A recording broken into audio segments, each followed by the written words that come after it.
Senator Poe is recognized to deliver her sponsorship remarks on the resolution. Mr. President, thank you. I rise today to sponsor this resolution that honors and commemorates the remarkable life and legacy of Miss Gloria Romero, a queen of Philippine cinema. Today also marks her 9th death anniversary. Miss Gloria Romero was not just an actress. She was the actress. She was a cultural institution, an artist whose contributions to the entertainment industry have left an indelible mark on our nation's cultural identity. Isinilang noong 1933 bilang Gloria Ann Borrego Gallia ang kanyang karera mula sa pagiging isang baguhang artista sa Sampaguita Pictures hanggang sa pagiging isa sa pinakaimportanteng haligi ng industriya ay nagpatunay lamang ng kanyang pambihirang talento at kahanga-hangang dedikasyon sa kanyang sining. For over 7 decades, Miss Gloria Romero graced our screens with performances that were as versatile as they were profound. Sino nga bang makakalimot sa Dalagang Ilocana na ipinalabas noong 1954 na nagbigay sa kanya ng kauna-unahang Best Actress Award o ang paborito ng lahat na Tanging Yaman na ipinalabas naman noong year 2000 kung saan pinakita niya ang kanyang husay sa pagganap bilang isang inang mayroong Alzheimer's disease. But Miss Romero's brilliance extended far beyond the silver screen. Hindi lamang sa pelikula dahil pati sa telebisyon. Minahal siya ng mga Pilipino sa mga palabas tulad ng Palibhasa Lalaki at Daig Kayo ng Lola Ko. Napatunayan niya na ang kanyang talento ay walang pinipiling medium. Ika nga, if you've got it, you got it. And Miss Gloria Romero simply has it. Allow me to share a personal story. Lumaki akong pinapanood ang mga pelikula na nag-iisang Gloria Romero dahil siya ang isa sa pinakapaboritong aktres ng aking inang si Susan Roses. Pero hindi lang niya inidolo si Miss Gloria Romero. Siya rin ang naging inspirasyon ng aking ina na tahakin ang landas ng showbiz. One fateful day, during a Sampaguita Pictures open house, my mom, just like any other starstruck fan, eagerly lined up to get Gloria Romero's autograph. Doon na-discover si Susan Roses. Dahil pumipila siya para sa autograph ni Gloria Romero, nakita siya ni Dr. Perez para mapansin at mag-audition. What I personally find most admirable about Miss Gloria Romero is that even in her prime, she did not stay in her comfort zone. Instead, she chose to work outside of her own home studio. This led her to collaborate with other industry titans like my father, Fernando Poe Jr., and work on high-profile film projects like Juan de la Cruz. Unfortunately, hindi natuloy yung Juan de la Cruz dahil namayapa ang ating national artist na director noon na si Jerry De Leon. Gloria Romero was not just a consummate performer, she was a trailblazer. Alongside her peers, she helped define the first golden age of Philippine cinema, elevating their craft and paving the way for future generations of artists. Through it all, she remained a portrait of elegance, a symbol of grace, and an enduring beacon of Filipino talent. The passing of Gloria Romero is truly a great loss to our nation. Nevertheless, her legacy lives on in the countless films and shows she left behind and in the hearts of millions of Filipinos she inspired. Sana maging huwaran siya sa marami nating mga kabataan, mapagkumbaba, professional at masipag. Hindi siya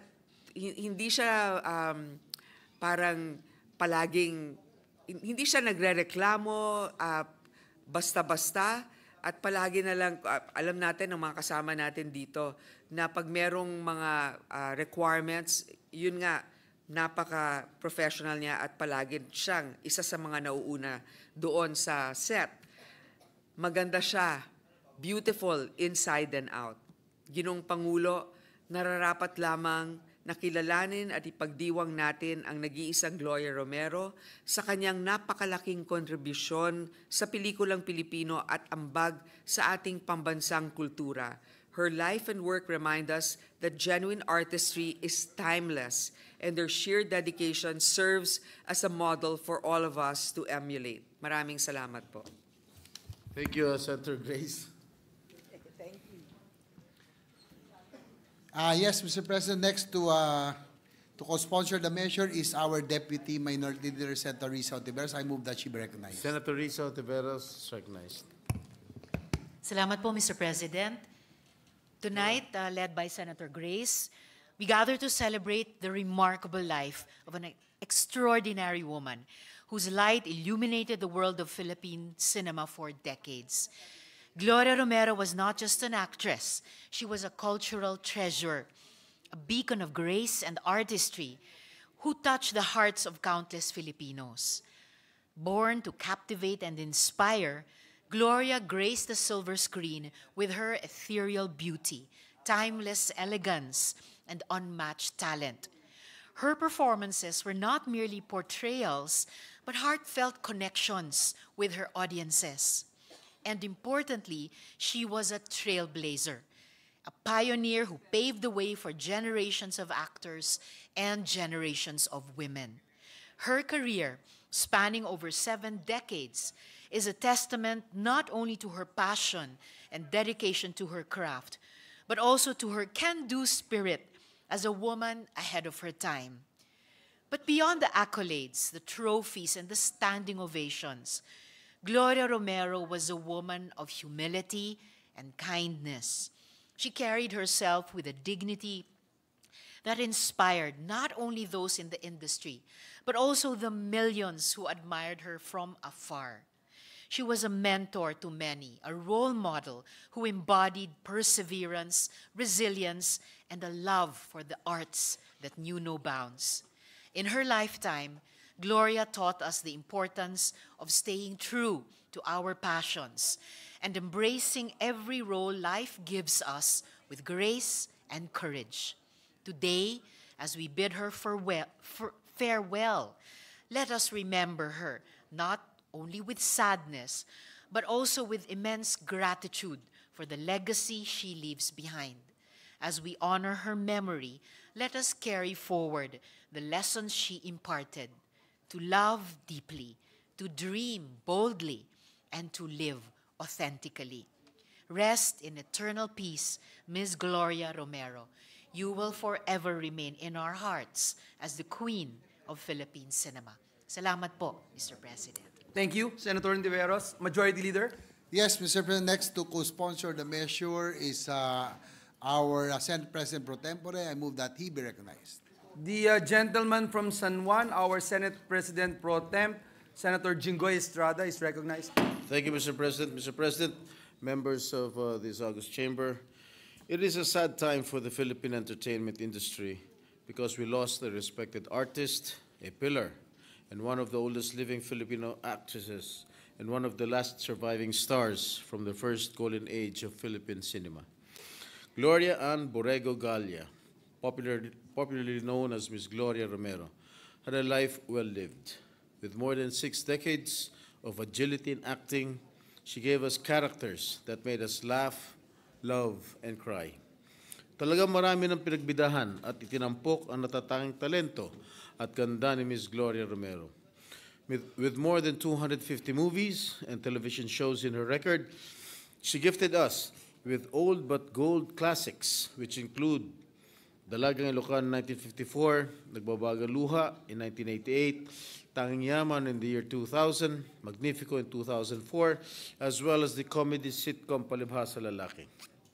Dahil na rin sa natatanging niyang ganda, gumanap siya sa teatro bilang Blessed Virgin Mary sa Martir sa Golgota noong 1954. At naging leading lady pa nga siya ng Aking Ama sa pelikulang Patria Adorada, Dugo ng Bayani na ipinalabas noong 1969.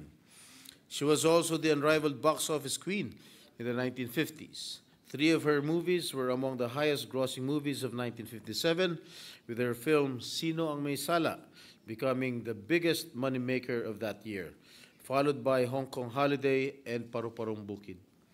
Her last film, Rainbow's Sunset, in 2018, made her the oldest actress to win the Metro Manila Film Festival Award for Best Actress when she was already 85 years old. In her younger years, she modeled for major brands such as Kamay Soap and Coca-Cola, to name a few. And who would easily forget that she was also the face of Lola Remedio's food supplement syrup.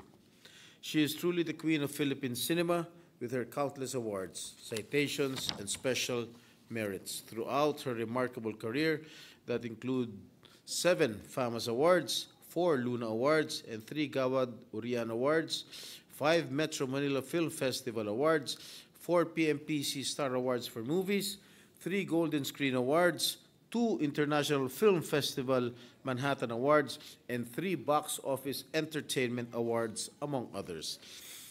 Bagamat nawalan tayo ng tanging yaman ng Philippine cinema, hindi may tatanggi na nakaukit na ang pangalan ni Gloria Romero sa mundo ng pelikulang Pilipino, maging sa daigdig ng telebisyon. Mahirap tumbasan ang higit sa 250 pelikula at TV shows na nagawa niya sa loob ng mahigit na 6 na dekada at tumatak sa mga manonood. Tinitingala at hinangan ka namin, Ms. Gloria Romero. Ms. Gloria Romero may have left us, but her craft, body of work, and timeless beauty will remain as an indelible mark in our hearts. Your contributions and legacy to the Philippine entertainment industry will forever be honored. Maraming salamat po, Ginoong Pangulo. Thank you very much, Senator Estrada. Majority Leader. Yes, Mr. President, next to co-sponsor the resolution is Senator Robin Hood Padilla. I move that he be recognized. The gentleman from Camarines Norte and Central Luzon, Senator Robin Hood Padilla, is hereby recognized. Maraming salamat po, Ginoong Pangulo.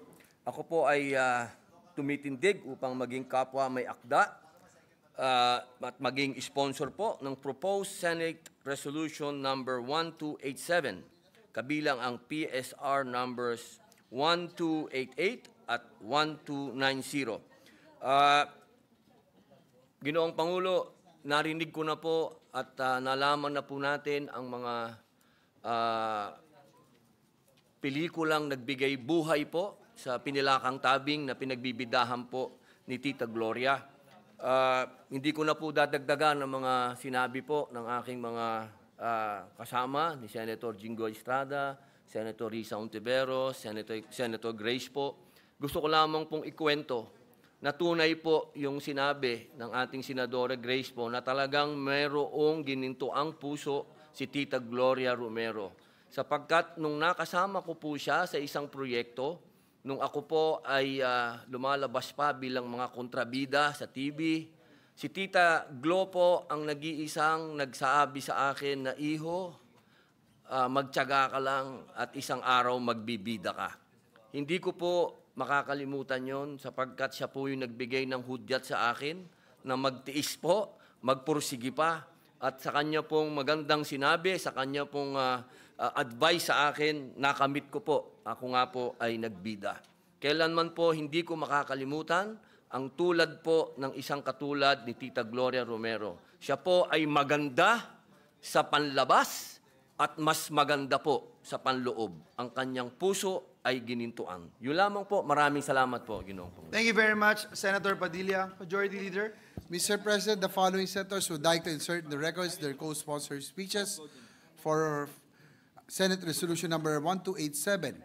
Senator Manuel Lito Lapid, Senator Ramon Bong Revilla Jr., Senator Cynthia Villar, and Senator Amy Marcos. And if I may, Majority Leader, be allowed to also insert into the records my co-sponsorship speech. I'm a big fan of Tita Gloria, and the Bible says, "Give honor to whom honor is due." And so I would like to insert into the records my co-sponsorship speech. So noted. Thank you, Majority Leader. Mr. President, no member wishes to